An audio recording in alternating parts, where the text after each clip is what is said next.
Video மூலமாக உங்களை சந்திப்பதை குறித்து நான் மிகுந்த மகிழ்ச்சி அடைகிறேன். இந்த வீடியோவில் நான் பார்க்க இருக்கிற ஒரு தலைப்பு என்னவென்று பார்க்கும் பொழுது, உறவுகளில் உள்ள பிரச்சனைகளை நாம் எவ்வாறு கையாளுதல் என்ற தலைப்பின் கீழாக சில காரியங்களை நாம் தியானிக்கலாம். முதலாவதாக நாம் பார்க்க இருப்பது, சுகமாக்குவதை விட வியாதியை தடுப்பது நல்லது என்று தேவனுடைய வார்த்தை சொல்கிறது. ஆலயம் மற்றும் உறவினர்கள் இருவருமே ஒத்துழைப்பு இதிலே கொடுக்க வேண்டும். திருமண வாழ்வில் பிரச்சனைகள் உள்ளது என்பதை நாம் எல்லாரும் அறிந்திருக்கிறோம். ஆகவே இந்த பிரச்சனைகளை எவ்வாறு திறம்பட கையாள்வது என்று போதவர்களாகிய நாம் நம்முடைய விசுவாசிகளுக்கு கற்றுத்தர வேண்டும்.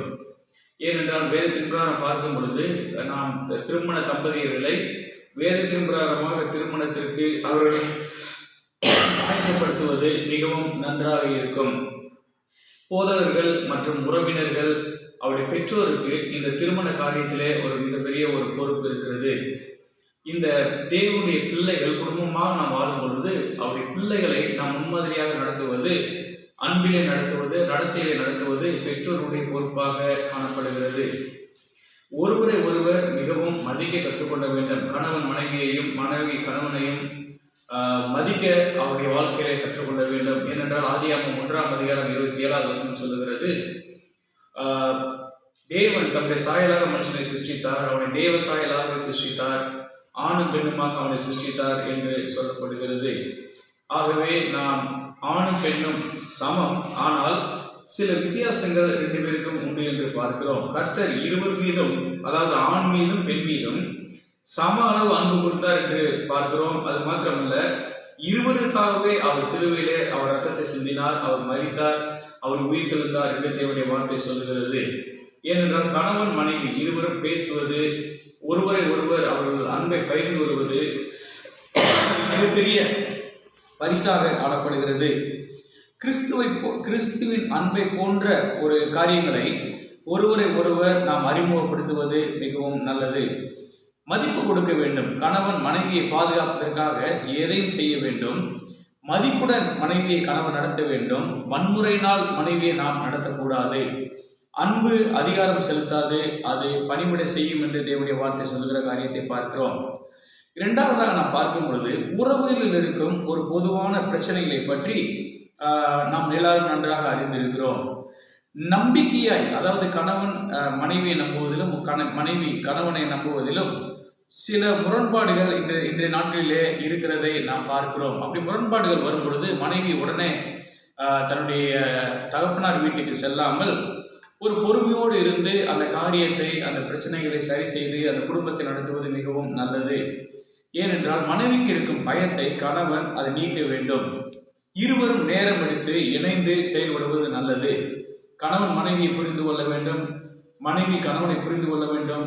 ரெண்டு பேரும் இணைந்து தன்னுடைய பிரச்சனைகளை கையாண்டு நாம் திறம்பட குடும்பத்தை நடத்துவதற்கு உதவி செய்வதற்கு ரெண்டு பேருடைய ஒரு கோஆபரேஷனும் தேவை என்பதை நாம் பார்க்கிறோம். ஒருவருக்கொருவர் ஒற்றுமையின்மை, இணைந்து, அதாவது குடும்பம் என்பது ரெண்டு பேரும் இணைந்து, கணவன் மனைவி இருவரும் இணைந்து செயல்பட வேண்டிய ஒன்றாக காணப்படுகிறது. ஏனென்றால் பாலியல் இருதயம், அதாவது மனம் இணைந்து செய்யக்கூடிய ஒன்றாக இருக்கிறது. பாலியல் என்பது அவர்கள் வெளிப்படுத்தும் ஒரு அன்பின் பிணைப்பாக இருக்கிறது. பாலியல் உறவு என்பது தேவனால் நியமிக்கப்பட்ட ஒன்று. அது கணவன் மனைவி இருவருக்குள்ளாக மாத்திரம்தான் இருக்க வேண்டும் என்று தேவனுடைய வார்த்தை சொல்கிறது. தகவல் பரிமாற்றம் பாலியல் உறவுக்கு மிகவும் அவசியமாக இருக்கிறது. கணவன் மனைவி அதிகமாக ஒருவரை ஒருவர் மனம் திறந்து பேசும் பொழுது அவர்கள் பாலியல் உறவிலே ஒருவரை ஒருவர் புரிந்து மதித்து அது செயல்படுவது மிகவும் நன்றாக இருக்கும். அடுத்தபடியாக நாம் பார்க்கும் பொழுது, தனிநபராக வாழ்வதிலே இருக்கும் பல சவால்களை பற்றி நாம் தியானிக்கலாம். தனிநபராக வாழ்வது ஒரு அழைப்பாக இருக்கலாம், ஆனால் நபராக வாழ்வது ஒரு மிகப்பெரிய ஒரு போராட்டம் தான். ஏனென்றால் இந்த தனிநபராக வாழ்வது ஒரு மிகப்பெரிய ஒரு பாதிப்பை நமக்கு உண்டு பண்ணிவிடும். ஏனென்றால் சமுதாய வாழ்க்கையில் நாம் தனிநபராக வாழும் பொழுது ஒவ்வொரு மக்களும் நம்மை வித்தியாசமான ஒரு கண்ணோட்டத்தை பார்க்க ஆரம்பிப்பார்கள். ஏனென்றால் பாலியல் கட்டுப்பாடு என்பது ஒரு முடியாத ஒரு காரியம் என்றாலும் கூட நம்ம திருமணம் செய்வதற்கு நம்மை ஆயத்தப்படுத்திக் கொள்வது மிகவும் நல்லது.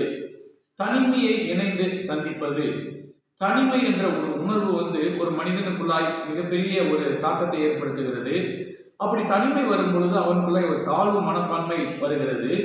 அது மாத்திரமல்ல, யார் என்னை நேசிப்பார் என்ற ஒரு உணர்வு வருகிறது.